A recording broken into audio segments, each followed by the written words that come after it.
Un ciel orange vif, une épaisse chape de fumée, des dizaines de milliers de personnes évacuées, ce n'est pas une scène du film post-apocalyptique Blade Runner 2049, mais des images de la Californie où des incendies font rage depuis plusieurs mois.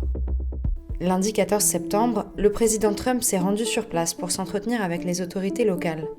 Lorsque le gouverneur démocrate de Californie, Gavin Newsom, lui a rappelé que le réchauffement climatique aggrave ces feux de forêt, voilà ce qu'a répondu le chef d'État. It'll start getting cooler. You just watch.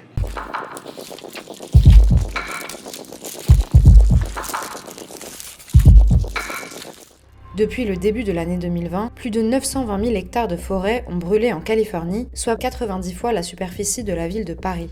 C'est déjà un record, alors même que l'année n'est pas encore terminée. La quasi-totalité de l'État est touchée par les incendies, à part le désert de Mojave et la vallée centrale, principale région agricole.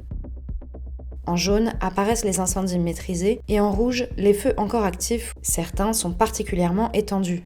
L'incendie d'Auguste Complex, qui s'étend sur 5 comtés du nord de la Californie, est le pire jamais enregistré dans cet État, avec 355 000 hectares de forêt partis en fumée.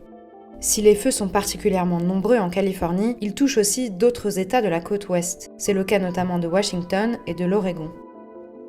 Alors, à quoi sont dus les méga-feux observés sur la côte ouest ?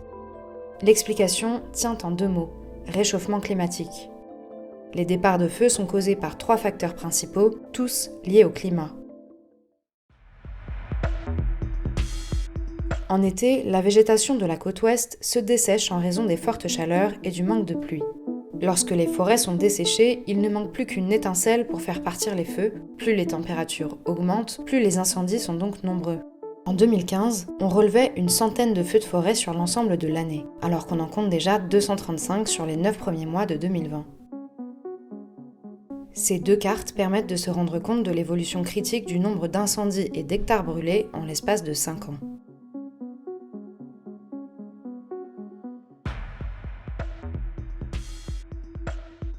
Les orages de chaleur qui se sont multipliés pendant l'été 2020, faisant tomber des milliers d'éclairs sur la végétation desséchée, ont provoqué de très nombreux départs de feu. Enfin, dans les semaines à venir, ce 3e facteur risque d'aggraver les incendies en cours dans l'ouest américain.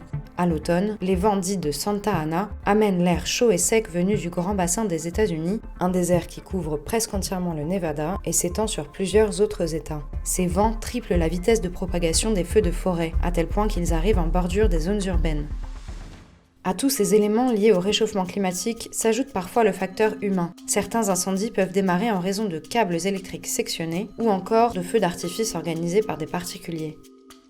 Un climat toujours plus chaud et sec, des vents venus du désert, contrairement à ce qu'affirme Donald Trump, la situation ne semble pas en passe de s'améliorer dans l'ouest américain dans les années à venir. D'autant que ces méga-feux émettent eux-mêmes des quantités spectaculaires de gaz à effet de serre, principale cause du réchauffement climatique.